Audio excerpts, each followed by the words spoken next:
hang on, wait. You're not answering my question. Let me ask the question one more time. If someone came up with a cure for the virus tomorrow, vaccine, vaccine, whatever, cure, whatever, the day after, public health mandates would be lifted. They would be lifted as soon as everybody gets vaccinated. Well, you said vaccine. I said cure. Okay. So is there cure? You would admit in 2 days, everybody goes back to work, right? Health mandates are lifted, restaurants reopen, malls reopen, people go back to work. I don't think we would get back to 3.5%. Why? Because anytime you have a recession, you will also first of all, analyze. we're not in a recession. Well, nothing's happened. We have no numbers. You're saying a recession. Why is this a recession? Because we know that output is going to be falling almost double digits. I mean, we don't have the GDP numbers. But why right? why is output falling? Because of the public health mandates. That's my point. So if the public health mandates were lifted tomorrow, why wouldn't we start consuming and producing again? Why wouldn't people go back to work?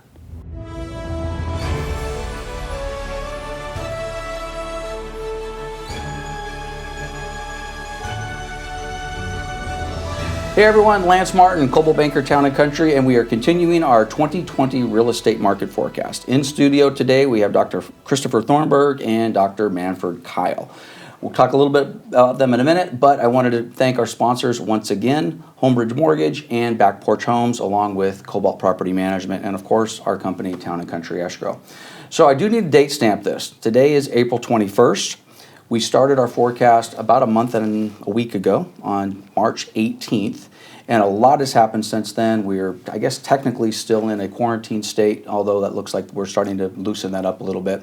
So I want to start with Chris Thornberg. He is the founding partner of Beacon Economics and the director at UCR School of Business, Center for Economic Forecasting and Development. We also have Manfred Keil, who is with Claremont McKenna College and an associate professor there. So before we get too deep and let these guys kind of go at it here just a little bit, you may or may not have seen Chris's video. If you didn't see Chris Thornberg's video, we shot him on March 18th. And again, I think it's so important to date stamp this because so much has happened since then. So we posted that video on March 18th. It's on our website and on our YouTube channel. Chris had 211,000 views of that video and crushed it. I mean, for our standards, that's a lot of views. We had Manfred come in approximately a week later on March 25th, and we posted his video. Sorry, not quite as many views, but you did pretty darn good. About 74,000 views. There was a week apart. So if you've seen both of those videos, you have a week, which doesn't seem like that big of a deal, but between March 18th and March 25th, a lot happened. And then we don't have John Husing in studio today, but John came in the next day, spoke the day after Manfred, and we posted his stuff, and he ended up with about 93,000 views on our channel, which again, for us, 400,000 plus views, that's pretty significant for what we're trying to do. So John Husing is not in studio today, if for no other reason, there's only so much we can do.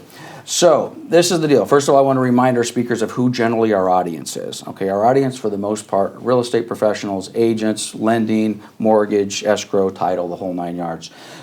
I think it's probably going to be impossible to keep your answers in that particular world because if we just get 3% of our responses that are towards that audience, I think we probably will have done a good job today because there's so much on a world, national level. We'll just have to go from there. So this is where I want to start. Okay, I'm going to start with Manfred. If you haven't seen Manfred's video, by the way, you might want to go back and watch both of these guys' videos before we watch this one. In your presentation, you had, I'm going to paraphrase a little bit, but you had an option 1 and an option 2. Option 1 generally was, this is kind of a best case scenario, and option 2 is a worse scenario, okay? You used Coachella as an example, and just so we don't confuse our audience, whether Coachella happens in October is irrelevant. I think your example was, are we going to have large-scale gatherings? Exactly. And if we have large-scale gatherings in this example in October, then you felt that the following could happen, a little more positive, and if we didn't, then we would have a different scenario. So anything changed on your option 1, option 2? Give us some flavor and kick us off. Yeah, so I had felt that at the time, and this was a week after Chris was on, and the thing to remember about Chris's date was that was actually the day when Governor Newsom announced the stay-at-home order. It was the 18th, right? whereas I was already on a week later, and so I could see the first effects of it. So option one was that we would see positive growth in the fourth quarter. Option two was that this is going to stretch through the winter, and we will not see positive growth until next summer. So that's the summer of 21. And we're now sticking with that. I can tell you briefly, if you look at other forecasters, they also have changed their approach. For example, Anderson School at UCLA typically does a quarterly forecast. They've now done 2 monthly forecasts where they've changed their numbers twice. And they're sort of towards what I've been saying as well. Okay. What do you think of that? Well, I think it's great that both Manfred and UCLA are equally wrong. Okay. Look, you asked, what do we know now that's different than what we knew a few weeks ago? And the answer is nothing. Nothing that's going on right now is surprising. The numbers that have come in are not surprising. Yes, the optics are there. But really, honestly, let's take a step back and think about what information we have. The only true information we have, because Manfred's exactly right, in as much as you have March numbers that came out which don't tell anything close to the story, because it just doesn't, right? We have to wait till April numbers come in to get a full sense of what's going on right there. The only thing you have is what you brought up, which is initial claims for unemployment. And those numbers are, wow, scary. In 4 weeks, 22 million or 21 million initial claims for unemployment compared to, say, the entire year of 2008, where you had 22 million. You look at that and you go, this has got to be terrible. It's got to be the worst thing ever. Of course we're not going to have growth till next year. No. Those numbers are not comparable in any way, shape, or form. You cannot look at initial claims today and think in any way, shape, or form that these are at some level comparable to the initial claims that were going on in the Great Recession, for any number of reasons. First of all, initial claims for unemployment are a lagging indicator, not a leading one. They happen after the fact, right? Because businesses are always loath to get rid of people and bring people in because it's an expensive process. You don't do that unless, of course, the government has come in and basically said you can't have people. This time around, we're leading with these initial claims for unemployment. It's starting the scenario. In fact, one could argue that there is no... The damage to the economy is damage that is being created right now. Now, I'm not saying that this is going to be fine and we're going to come bouncing back, because what we're really talking about here is the debate. Is it a V or is it a U? Right. What I'm saying is the information we have right now in no way, shape, or form changes our outlook. You can't look at initial claims and say, well, if it's going up that much that rapidly, clearly it's going to take forever to come back down. And I'll tell you why. If you go back to the Great Recession, yes, over the course of that recession, 8 million people lost their job. The unemployment rate in the U.S. got well above 10%. But those jobs were permanently lost. Remember, those jobs were lost in the midst of the collapse of the subprime credit crisis that had hyperheated, hyperinflated the real estate and consumer spending parts of the U.S. economy. And when those imploded, millions of jobs in places like construction and finance and real estate were gone, and they were gone permanently. Those people had to go out and find new jobs, find new things to do, build new careers, build new income flows, which is a long-run, painful process. It wasn't just the 6 quarters. The U.S. economy didn't get back to potential output till 2015. Right. It stayed in the system a long time. Right, years. Now, let's start with this. Let's all imagine, just for a second, that tomorrow some genius comes up with a cure for COVID-19. Would you agree that the day after, these people will go back to work? No. No, they wouldn't? No. Why not? So I think that changes have happened that we will have to deal with in the future. And No, hang on, wait. You're not answering my question. Let me ask the question one more time. If someone came up with a cure for the virus tomorrow... A vaccine. Vaccine, whatever. Cure, whatever. The day after, public health mandates would be lifted. They would be lifted as soon as everybody gets vaccinated. Well, you said vaccine, I said cure. Okay. So is there a cure? You would admit in 2 days, everybody goes back to work, right? Health mandates are lifted, Restaurants reopen, malls reopen, people go back to work. I don't think we would get back to 3.5%. Why?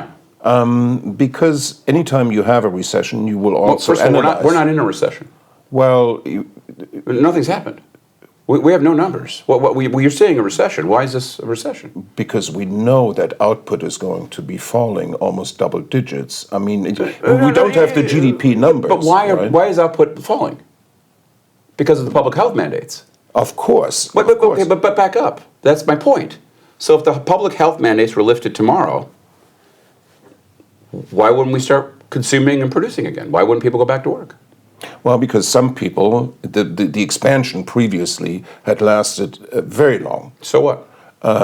You don't lay people off in those periods because you've got problems laying them off, because you have to personally confront them. Whereas, so in once a recession happens, you think twice before you hire them back. But again, this is of an order of magnitude. But it doesn't. So what? That the expansion was long. We came into this with the fundamentally healthiest economy in 30 years. You had savings rates at 30-year high levels. You had the financial obligation ratio at all-time low levels. You had, for the last 2 years, more job openings in the United States than people looking for work. You have real wages, according to line of fade numbers, rising across the board, both median and in terms of average. You have a real estate market that has a record high level of equity in it. Why is there a problem? You had an inverted yield curve, for So what? example. Well, that always has forecasted a recession. So No, it hasn't. There's been 3 or 4 times where we've had inverted yield curves in a recession. For the most part, it has. Every recession has been preceded by an inverted yield curve, but there's been inverted yield curves without a recession. that's true. But again, So therefore each time it was inverted, it was followed by. It doesn't matter. But you're just talking about the Federal Reserve knowing that there's something bad going in the economy and they're trying to cool off the heated part. That doesn't tell us anything. What I'm saying is, not everyone at the time had such a rosy outlook. However, I agree Who's with you. not going to go back to work? But Chris, but you still haven't answered my question. If the cure wasn't happen tomorrow, who isn't going to go back to work the day after that? Who? I would, as I said to you, I would assume, I think we're on the same line, if you would agree that perhaps the unemployment rate, in my view, might go back to 4.2, 4.3%. I don't think it's going to be at 3.5%, but that's minor. It's of second order. It's second order again. Yeah. So in other words, if we came up with a cure tomorrow, the vast majority of people go back to work the day after, and you probably wouldn't even have a negative second quarter. Maybe. Well, it's only halfway in April. We're not even 1 month into this quarter. Okay. It doesn't matter. We would be very close to not having a negative growth. Okay, so let's we'll probably be a little positive. Yeah. We're not going to argue about that. So we would all agree that there's nothing fundamentally wrong with our economy today except for these public health mandates. And therefore, by definition, if the mandates go away, everything goes back to normal fairly quickly. And under that basis, when you start from that logical point of view, which just makes sense, then it's really hard to start saying, well, clearly this thing's going to lead to a year-long decline in economic output. It doesn't make any sense. Things that cause a bad recession or shocks to the system, they have to have 3 characteristics. They have to be large. This is large. It has to be rapid. Boy, this came out of left field, right? And last but not least, it has to be sustained. Well, when the $15 trillion credit bubble collapsed, that was sustained. That credit wasn't coming back. Those home production wasn't coming back. That consumer spending wasn't coming back. That consumer borrowing was not coming back. Millions of jobs permanently lost, and the entire system had to reheal around that. Well, I don't see any of that in place. Wait, let me jump in for a second. Okay, so on the sustained part. Yeah. Okay, we're not going to get a cure tomorrow. Okay, we're not going to have a vaccine for. Agreed. Okay. So then you have to stop. And this is exactly my point. Okay, so we know while the economy is shut down because of public health mandates. Remember, the economy is not shut down for any economic reason. Correct. The economy is fine, but we have a public health problem. So the mandates have gone in place, and while the mandates are in place, what do we know? Workers aren't getting paid, businesses aren't getting revenue. Some, okay? And of course, for everybody else, there's a little bit of disruption. In the context of this shutdown economy, there is damage being done that will slow the bounce back when the mandates are lifted. Okay. And the question here, what boils down to, you say to yourself, and this is how we're thinking about it, and that is, there's no point in saying what's going to happen, because we just don't know. If the mandates are lifted tomorrow, nothing happens. If the mandates aren't lifted to Christmas, something completely different happens, and it's awful. It's god-awful. But there's a huge gap in here. And the first thing that I'm having a problem with, and please take this with all due respect, but for the most part, guys like UCLA are assuming the worst case outcome. Look, if the closures, the mandates truly stayed in place at Christmas, I agree. This is going to be bloody. But I don't think it's going to happen. I think it's going to happen earlier than that. But we have to know how long this is going to take into place. Okay? That's a huge part of this before you can make any assumption of what's going to happen next. Second thing is, how healthy was the economy in the first place? The economy was very healthy. We came into this. Fundamentally, the healthiest it's been in 30 years. Look, there are issues here and there, but for the most part, this was a rock-solid, fundamental economy, one that can dabble a big hit. Third thing you have to think about is what's the government going to do? And boy, that's one thing we got an answer to over the last month. Because a month ago, we weren't sure. In the last month, holy cow, have they opened up the spigot. Right. $2.5 trillion of fiscal stimulus spending. Now, to put this in context, the U.S. is a $22 trillion economy. That means each quarter, about $5.5 trillion in economic activity. They're giving us a $2.5 trillion stimulus package on the basis of a $5.5 trillion economy. Wow. Yeah. That's enormous. And then, of course, last but not least, will there be any true long-run changes in consumer behavior? Which is something we can come back to later on. But if you have to answer those four questions, and only once you answer those four questions can you decide, is this going to be, and I would call three outcomes. You have the U, that's the UCLA Manfred kind of version of yours. The U-shaped recovery. The big, we down, stay down, and then slow, painful slog back. Nike swoosh.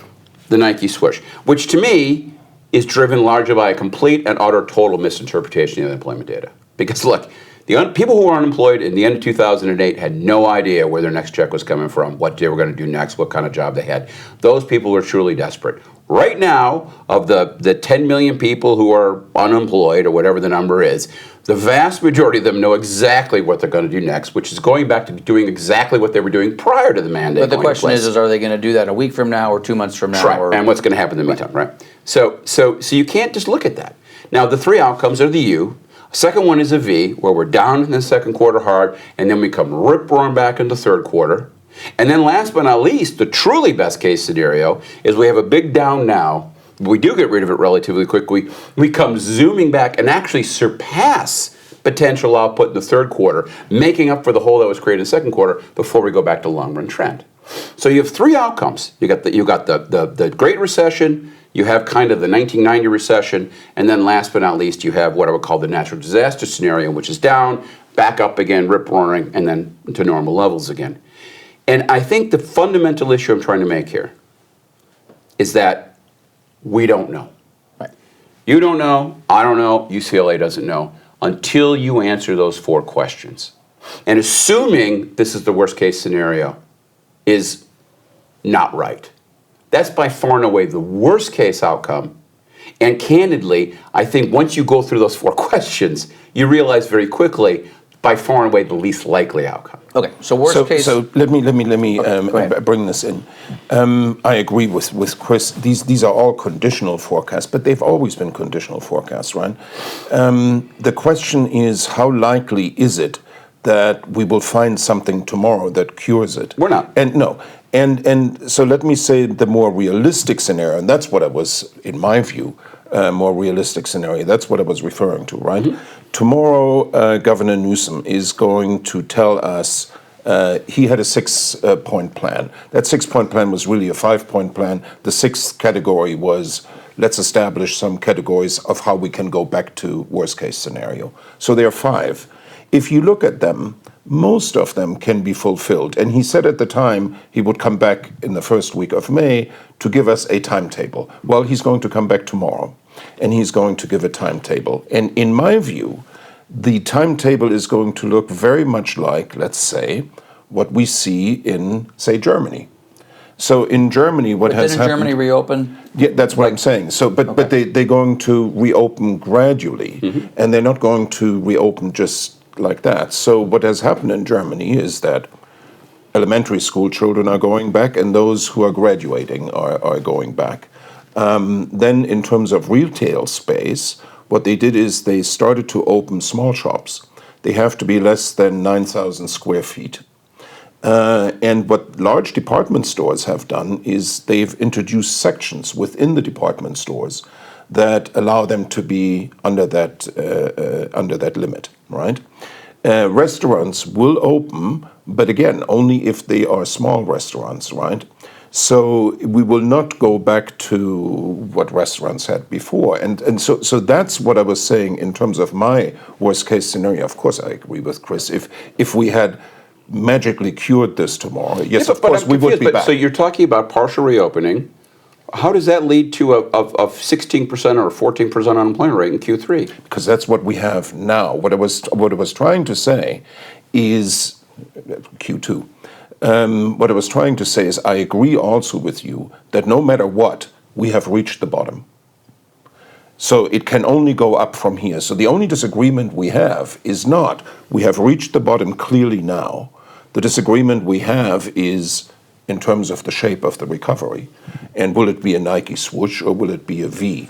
And I'm not quite sure Chris, what you're saying. Are you saying, in your view, that a V recovery like that is likely? Or Absolutely. You just don't know?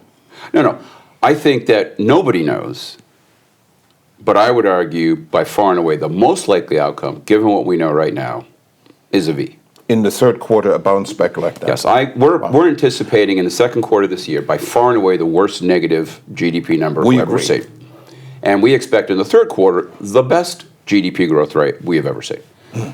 Because you're going to have the vast majority of business that was basically put on hold because of the public health mandates. Once those public health mandates come back, once those public health mandates get lifted, everybody's going to go out and do that. They're going to go out to Disneyland. They're going to go, well, if Disneyland reopens, but they're going to go out to those restaurants. They're going to go shopping again, and you're going to see things moving. But it's not a staggered opening to you. You see sort of it all comes back in one go. No. Even staggered. I think that you're going to see, like you said, week after week. Look, there are going to be some basic systems that are going to have to be put into place. But, one of the things to keep in mind here, and I think everybody needs to appreciate this, is there is a huge learning curve here. Look, no one is pretending for a heartbeat that this virus is going to disappear in 3 weeks, right? However, now we have much better understanding of what's going on. People have much better understanding of what's going on.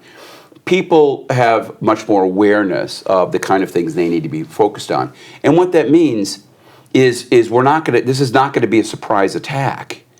We're already developing teams of public health SWAT groups that are going to be running around, making sure there's no outbreaks. People are going to be more careful, even under basic circumstances. And all that's going to allow us to reopen the economy and get back up and running. Now, let's just say, for the sake of argument, that let's say we had a 30% growth rate in the second quarter, which, to be clear, means a 7.5% decline in real output, because we have this unfortunate habit of annualizing everything, even though we shouldn't do that. But let's say we have a 30% decline in the second quarter. Then the question is, we know already, as you noted, some retail shops are going to reopen, some restaurants are going to be reopened, and we're talking about doing that in May. So we're only 6 weeks in or something like that. Things start to reopen.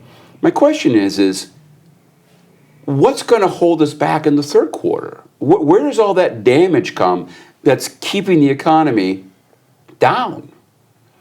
So a simple example, do you think that USC and UCLA will open in the fall?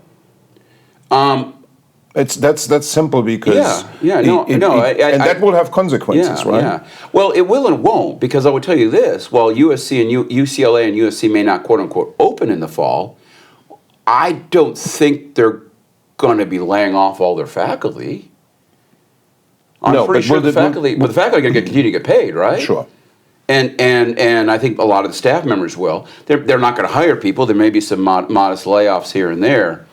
But for the most part, I would say that from just a pure revenue and spending standpoint, I don't see them doing anything more than slicing maybe 5% off their spending patterns, So- maybe even less. Garcetti has already announced that there will be a hiring freeze, right? Plus furlough, but maybe the furlough will be changed if things turn around. I agree with Yeah. you. Well, everybody's reacting to these incredibly dismal, gloomy outlooks, and if those gloomy outlooks don't actually take place as we think, then all those theories, all those things, all those predictions will be similarly removed, right? Yeah, but if they are removed slowly, and again, this depends on when we develop the vaccine and so forth, right?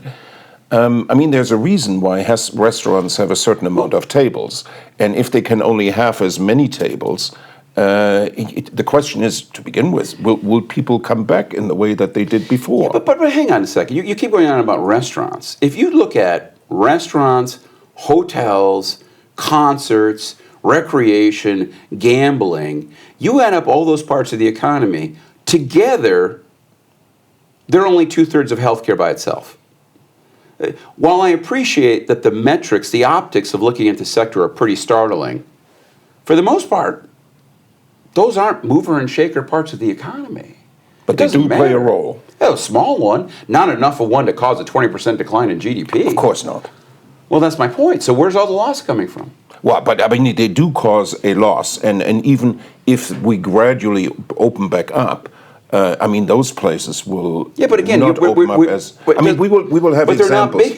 They're not big enough to cause a 20% decline in GDP. Well, simply, where is the 20% decline in GDP coming from? It could not 20%. I'm saying to you, you're saying you're going to bounce back. Yeah. That will require that everything bounces back. Well, look, I'm saying that everything slows down a lot, and when we bounce back hard, again, what I said was a negative 30% second quarter, probably a plus 25% third quarter. We're not going to bounce back all the way. But that still leaves a 5% gap, which, by the way, is an enormous gap, which will probably be erased in the fourth quarter. So I'm not saying we get back to normal until the end of the year. But nevertheless, you're still at this sort of, record level of recovery in the second quarter. Even if you don't go back to where we were in the first quarter, it's still a record number. In the third quarter. Absolutely. Yeah. Third quarter is going to be a huge positive. You think? Yeah. I would argue. Let's talk a little bit best case, worst case. Yeah. And I'm paraphrasing. I think you were talking about, hey, we're projecting if the absolute worst happens, then we're a U, or it's a long U, or it's a Nike swoosh. I never heard that one before, but I'm not an economist. It used to be the old. To be the old Verizon V. Right? There you go. That's gone. Right. Okay, but you're more of a V based upon all of the indicators that you've said. Okay, so I think a lot of what we've been looking at for the last 5, 6, 7 weeks, I suppose. Yeah. Which is crazy because 7 weeks ago, I don't even know I was paying attention to any of this. Everybody I was wasn't, just like, whatever.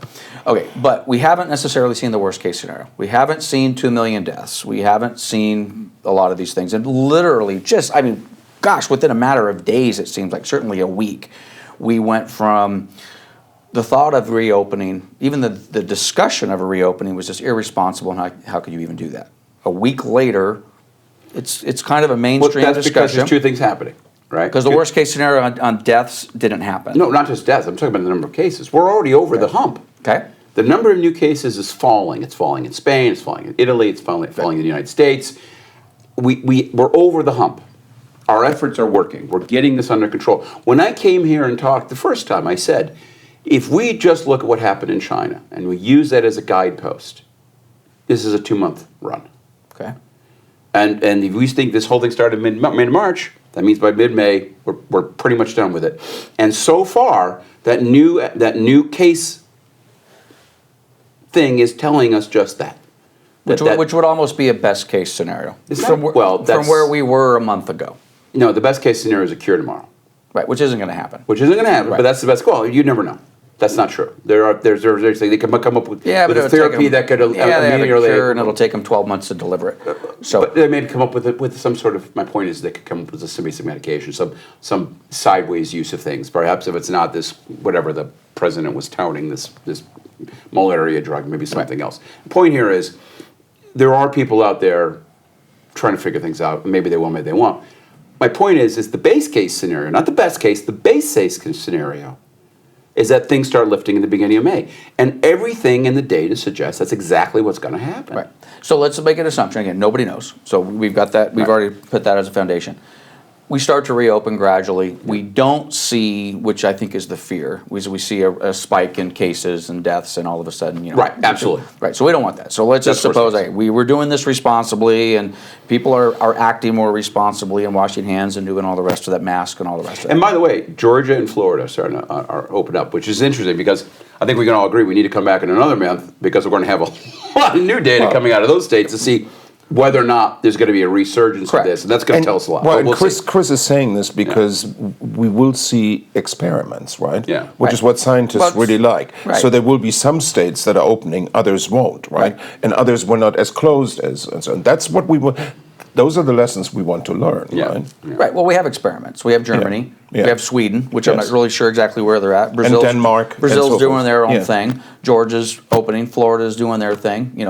So a week from now, hopefully we don't see spikes. So let's just go with that. Whatever scenario you just said. You didn't call it best case, base case, whatever. So let's just assume we start to reopen gradually.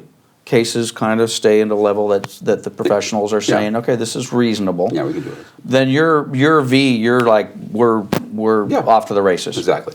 Under that same scenario, you don't feel that way. No. You still feel that this is going to take a long time. If it is gradual, the reopening, then we will have to think about consumer confidence, which really I think is shot. Okay. And they will not, Chris, let me just finish on that. And that will take time to come back. In other words, even in China, people currently do not go to restaurants. They still have movie theaters closed, right? People are not going on vacation. They're afraid. They're staying at home, right? So we will have to think about what does it mean if you sit clearly in a university, you will have no longer lectures in front of 700 people. That's not going to happen. But let's say in my college, where the class size is at a maximum of 20, what does it mean if you reduce it to 10? What does it mean in terms of dormitories? Can you still have 2 students to a room, or 3, right? And it's not clear that will happen. And I think that is the part that I'm trying to say, where it has to play itself out. Not one of those things in any way, shape, or form suggests a 20% decline in GDP. It just doesn't. Of course Those are not. tiny, tiny, tiny little quarters of the universe that have nothing to do, that cannot be scaled up at some aggregate level to reflect the economy overall. Yes, Chris and I have agreed on, and to make this clear to everyone who's watching this, we have reached the trough. We've reached the bottom. We've reached rock bottom. It will go up from here on. And so now the question is, how far will it go up, right? See, now I kind of disagree with that, because I tell you, so this is my vision. You think it's going to get worse? No, I don't mean that at all. But my point is look, take restaurants, for example. There's a couple of things here to talk about. First of all, restaurants are going to reopen at some level. Now, they probably won't be as allowed to be as busy as they were before. They're going to have some limitations on there. However, we also know that restaurants deliver a phenomenal amount of food and meals to people, and people want that. And, I'll tell you, what I did over the weekend is, we've been doing the takeout stuff, what we call like our favorite restaurants, and they're all doing massive takeout service. Now, they're not making as much money because they love the margins on the booze. Right. I love eating their great food at home where the margins on the booze is much smaller. Putting all that to one side, the point is these guys are actually figuring out ways of delivering, even in the context of the worst case scenario. Right. Where there is demand, there is supply. And in many ways, you watching the world mitigate to move around that. But putting all that to one side, we keep talking about restaurants as if restaurants are movers and shakers. It's a big part of the labor force. It is not a big part of GDP. Until this thing gets into and slows down substantially manufacturing, until it slows down healthcare, until it slows down parts of the economy that are truly substantial, it just doesn't have that kind of profound slam effect on the But just the economy. fact that the restaurants are so visible to your average consumer, when they see that they can't go get a pizza or something like that. I hear you. But it doesn't matter. It doesn't matter. And not only, but I'm going to go to the next step, because this is what I wanted to say before, and I was interrupting, and I apologize for that. Let me be clear. The consumer confidence number is the most pointless statistic on the face of the planet. It has no predictive powers, 0. I would point out to everybody, go look at consumer confidence in September of 2001, when there was, at that point in time, a historic collapse in consumer confidence, driven, of course, by the horrific attacks in the World Trade Center. Right. And the fourth quarter of that year, we saw one of the fastest accelerations of consumer spending we've ever seen. So the drop in In the consumer fourth quarter of confidence 2001. 2001, yes. Okay. A couple months after. Because September 11th. no, immediately after, in October, retail sales exploded. Okay. Because people couldn't buy stuff in September. So because everything was shut down because of the September 11th cats, and we were all shocked, and everybody stuck to the TV, and nobody felt good about it. There was And a one-day event, right? Yeah, I'm not arguing that, but my point is, consumer confidence numbers tell us nothing. Because they, just as fast as they went down, like I said, October that, consumer confidence stayed down for the rest of the year, by the way. And in October of that year, there was an explosion in retail sales, and we were lifted out of the tech downturn by this massive acceleration in real consumer spending, despite the fact that consumer confidence had dropped sharply. It is not a relevant statistic. People talk to the University of Michigan Consumer Confidence Survey, spitting back whatever garbage they had gotten off the 24 Hours News networks that morning. But their actual day-to-day decisions are made on the basis of their income and where they are mentally and on the basis of their job and everything else. It isn't driven by the nonsense they watched on TV this morning. And consumer confidence as a statistic has become useless in our nation, period. It should not even be reported. Let me interject with something. Before we started this, I told the guys, I said, this is a real estate market forecast. Yes. Let's do the best we can to try to keep this Absolutely. real estate. And we're Southern California, local, Inland Empire, even to be more local. Yep. And we agreed in the very beginning it's going to be impossible to keep this conversation on it. So, but let me tell you a little about what I know. Okay, boots on the ground, Inland Empire real estate. 30 days has been slow. Certainly not stopped. There are sellers contacting us daily, and the real question isn't, occasionally we're getting home, are we going to see real estate collapse? Are we going to see property values go down? Which we haven't seen any of that. Of course you're not. But the question is, should I list now, or should we wait? And of course, that's the unknown question as to how long this is just going to clear. My response to all of them is, you want to sell your house? You want to sell your house? Well, let's list it now. I can't sell it if it's not listed. Let's get it on the market. And we've been listing properties. Now, probably more importantly on the buy side, there are still buyers. I'm in the market right now. I want to buy a house. And now, again, maybe I'm not your average buyer, but if the house that I'm looking for comes on the market today with low 3% interest rates, I'm buying. So if we're kind of sort of at the worst and things are starting to reopen, this is not going to have any impact on real estate. Okay, well, my 2 cents worth, and then I'll let you finish that statement, and Manfred, you can agree or disagree. If we're back to some sense of normalcy, and not anywhere close to where we were a month ago, but just, hey, we're open and we're getting gas and we have our masks on and we're allowed to show properties without signing a million disclosures, which will probably end up with a million disclosures. I think the consumers on the real estate side are going to be just fine, and they're going to be buying and selling properties. And if they're not, then I'm going to implore you, we have interest rates at low 3%. Okay. If you can, mortgage rates are weird because of some of the weirdness. Yeah, but they're still they've settled in. But let's go through. Okay, why would real estate implode? Zandy came out with that. Zandy came out with the stupidest forecast I've ever seen in my life. If these shutdowns happen until, what do you say, June, 15% of homeowners in the United States are going to foreclose on. Zandy said that. Right. I used to have respect for him as an economist. And Zandy is with? He's with Moody's. Moody's, Remember, right. he's, I do. Yep. Why would you say that out loud? We have record levels of equity. We have the percent of mortgage-burdened households at a 10-year low. We have the cleanest credit markets with credit scores above 750 over the last decade because of Dodd-Frank. We haven't had a lot of price growth. Why? Right. It must be conditioned on the buyers not being able to come in. It is clear, I agree with you, that people like us who still have a job and who have the credit ratings, this is the time to buy a house. I agree. But I think if you have lost your job and if it will take time to get your job back, then I think those buyers will not be in the market. The second thing that I want to say... hang on. But who lost your jobs so far? Well, we know that the unemployment... It depends on how you define it, right? Who lost their jobs? Wait, if you saw the employment numbers, where were the job losses in the U.S.? The people who have filed for unemployment insurance. Yeah, I understand that. Who are they? You mean a profile of them? Yes, it's restaurant workers, hotel workers. They aren't home buyers. The people who buy homes are not the people being laid off right now. It's a different group of people. I am not sure that that's right. That's right. Go look at the numbers. I did a big employment. If you break down where the jobs are being lost, almost exclusively in recreation, hotels, travel, restaurants. These are low-skilled, low-pay workers. From a social perspective, we have to worry about them. In no way, shape, or form am I saying you don't.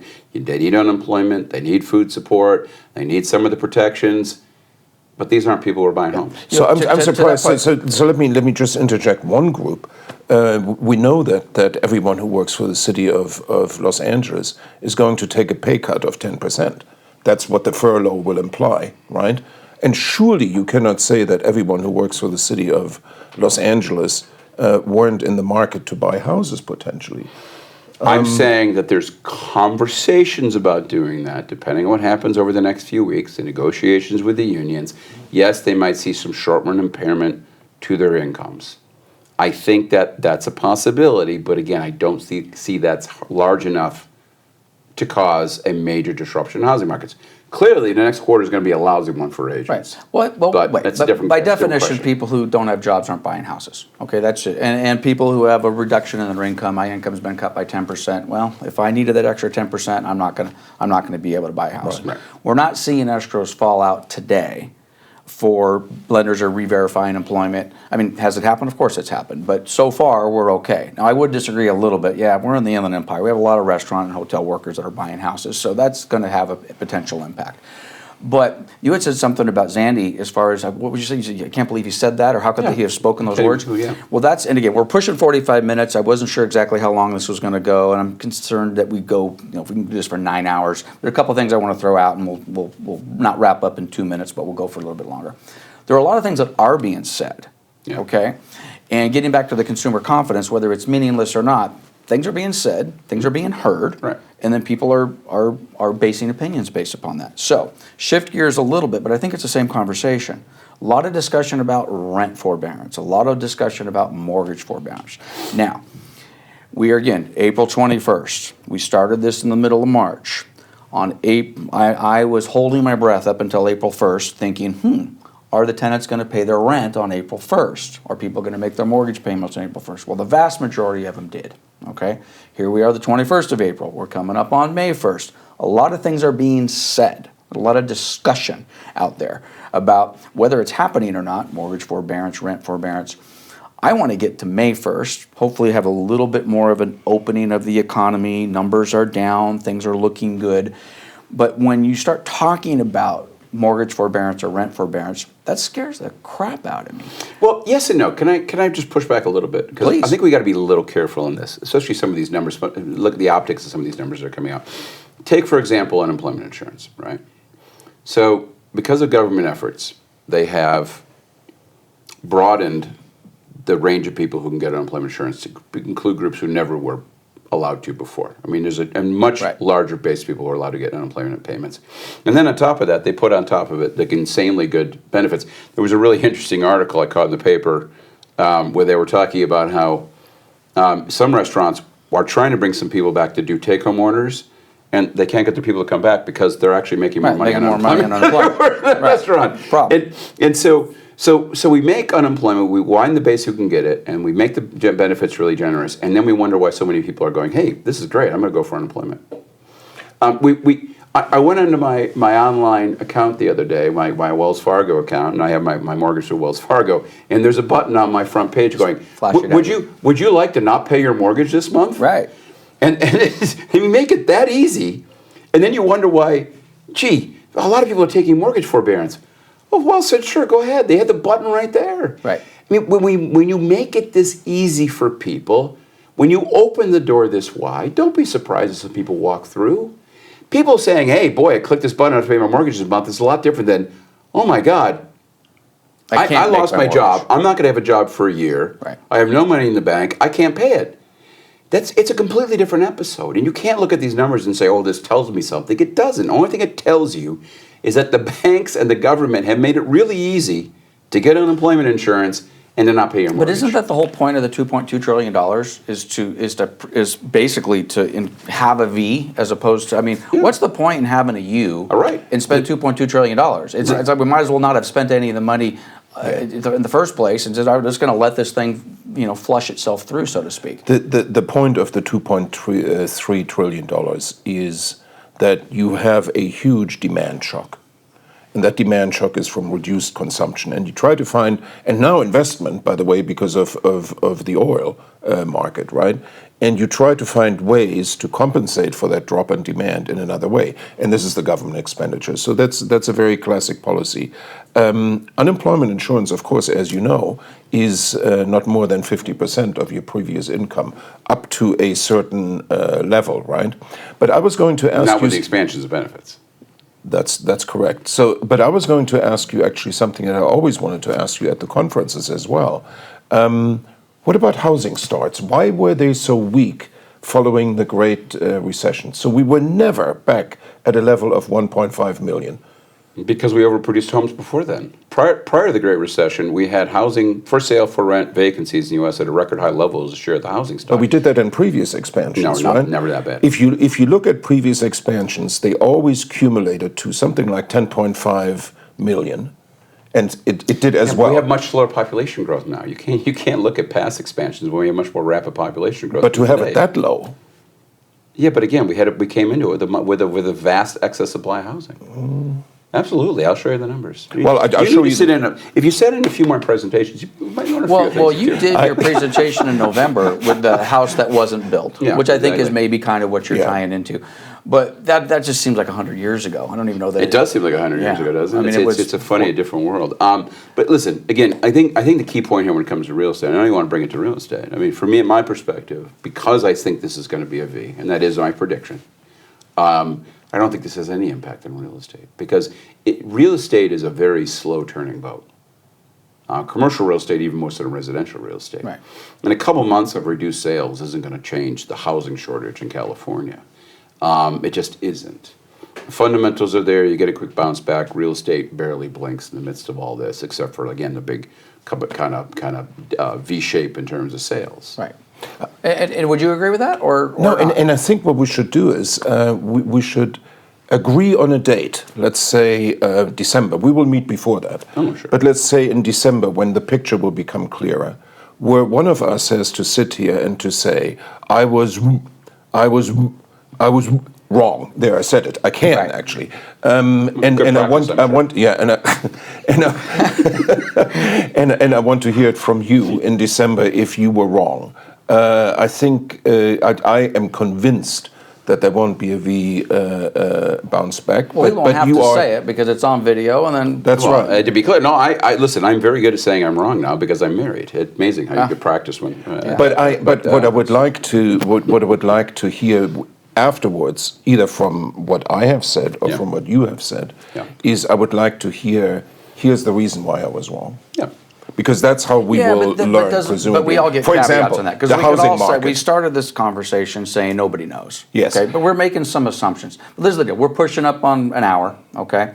And we need, and thank you for that. I appreciate that. So this is the deal. We're pushing up on an hour. So there's a couple of things I want, and probably not the best way to end, but let me throw this out and then give you guys an opportunity to kind of put a cherry on top of it. And we're friends. Okay. Don't misunderstand. We disagree. You texted me and wanted to know if there was going to be bodyguards present. Come on now. I thought you brought one with you for a second. Yes. Okay, so, and I've heard you talk about the stock market as the 16-year-old, whatever it happens to be hysterical. And I got all that. But there's a lot of people who are not invested in the stock market that look at the stock market and they see all the volatility, oil, basically free oil or negative oil. Yeah. Does any of that stuff matter right now? Or is that really something? And I'm paraphrasing what I think I've heard you say in the past, that just kind of ignore that. Yeah. Does any of what's going on in the market? Stock market was down 20% in January 2019. Remember that? Right. Why was it down? Because everybody was sure we were going to have a recession. Why? Well, interest rates were up, the real estate market was going to crater, and let's not forget the Chinese trade war was going to destroy American manufacturing. That was hyperbolic nonsense, and none of it happened, and the market leaped back up to record high levels within a few months. This time around, this is a serious shock to the system. There's no doubt about it. This is the worst thing that happened to the U.S. economy in 10 years. And that's something we all need to understand and reflect on. However, the hyperbolic hysteria has simply gone up that much more, right? And the stock market's a classic case of that. It's all over the map. It's a total sucker's bet. 7th major sell-off in the market in 10 years. if you're looking at it, you're just gonna make you nauseous and stupid. So, but I will tell you this, and I'll say this: if we walk away from anything from this, my vision of the world comes true, and I think it will. We're going to look back and state we should take this away from this. We didn't have a crisis on our hands, but the financial markets sure as hell tried to turn it into one. And that is where I start to have a problem. Financial markets, at least according to all the finance professors I've had the pleasure of knowing over the years, are supposed to be the shock absorbers. It's where you go to spread risk and make us more resistant to these kind of hits to the system. The financial markets are not shock absorbers. They're shock expanders. It's not about cushioning the U.S. economy. It's about finding the mark and make sure he pays all the professional players at the table. This has become a system designed to enrich a few guys in Manhattan and screw the rest of us. And at what point in time a regulator is going to wake up to that? That's a hell of an example. Finding the mark at the table. That's Wow. that's what they do. And that's all this nonsense is. It's a sucker's bet. To get people to panic, to buy on the way up and sell on the way down, because that's how those guys make their money. And the sooner we wake up to the fact that Wall Street, this myth that financial market has created in modern America, and push that back and realize what these guys are doing, they're nothing more than coin shavers, and we need to re-regulate those markets, and we need to push this nonsense out of the system. We need to turn financial markets back to what it's supposed to be, which is a shock absorber. And you're not going to do that till the regulators get their heads out of their butt and start paying attention to this. I'm speechless, almost. So you look at these financial markets as the equivalent of people who are trying to sell snake oil. I look at financial markets in a slightly different way. So I look at it in terms of, for example, the conference board has something called an index of leading economic indicators, which Chris will probably say is useless as well. But what is contained in there? The stock market, consumer confidence, unemployment insurance claims, and so forth. Why? Because yes, one at a time can be wrong. But I think if you look at the index of leading economic indicators, it's amazing how many times it was correct. Not the stock market. The stock market many times overpredicted a recession. The famous line, the stock market predicts every recession except for it has predicted 16 or so. So that's the point. Predicted 9 of the last 5 recessions, I think, was the actual quote. Yeah, okay. But that was a while ago. So if you think of the stock market as being a stock price as being the discounted value of all future earnings, then of course there's a wisdom of crowds in that stock price, right? And my feeling is that just as consumer confidence, the stock market is something that is forward-looking. It is looking at future earnings and is discounting them to today. And here's the stunning part. You can always speculate against the market by being futures. So if you think that they are so wrong, then I would expect you, actually, before you even go into housing, to go and buy futures in the stock market. Well, 2 things. Let me just be quick, and I don't want to drag this out, but 2 things. I think the problems in the financial markets are really the last 15, 20 years or so. I think it's become very acute in the last decade. It wasn't this bad before. This is a relatively new phenomenon. It's driven by high-speed trading, which is the heart of all the garbage going on in that market right now. And, again, 7 major sell-offs in 1 decade, which has been a fine decade, doesn't make any sense. Clearly, the numbers are completely nuts. But my second point is, you say, well, if you're so smart, Chris, why aren't you rich? Well, I'm going to quote Keynes, and I think we both can admit Keynes was an amazing economist ever. We remember his famous quote, right? The markets can stay irrational longer than you can stay solvent. Again, it's a sucker's bet on both sides of the equation. And I'm cognizant of that. I thought his famous quote was, in the long run, we're all dead. And that one, too. And he is dead. Yes, and he is, yes. So he was right. Yes, he was right. But again, I think that the problems here are a little bit more acute and aren't necessarily traded against, particularly again in this era of high-speed trading. Okay, But so let's do this. on. We're over an hour now. Yeah. Our 2020 real estate market forecast continues. Yeah. All right. So again, whether we get together in December or November and we I'm see sure before. who's right exactly. So this is the deal. We're all living in times that we've never experienced before. I mean, a lot of unknown, a lot of uncertainty. We haven't experienced. Okay. It's not a new normal. It's a return of an old normal. I was talking to my great uncle the other day. And he was telling me about when he was a kid, one point in time, his neighborhood was locked off because of a polio outbreak. Huh? So this is not a new normal. Human beings have dealt with pandemics. We're just soft and useless because we haven't had to deal with it for the last 40, 50 years. We're going to get used to it. It's something human beings have dealt with. It's not a new normal. Wow. You have to be older than 87 years to see the sort of decline in the economy that you are seeing now, right? But again, I mean, Chris's point. Sorry, I know we're running out of time. Chris's point was with certain diseases. There were lockdowns of neighborhoods. Yeah. That's what the Chinese did. They locked down neighborhoods. You've got neighborhood committees where you had to show the equivalent of a passport that you're living there, right?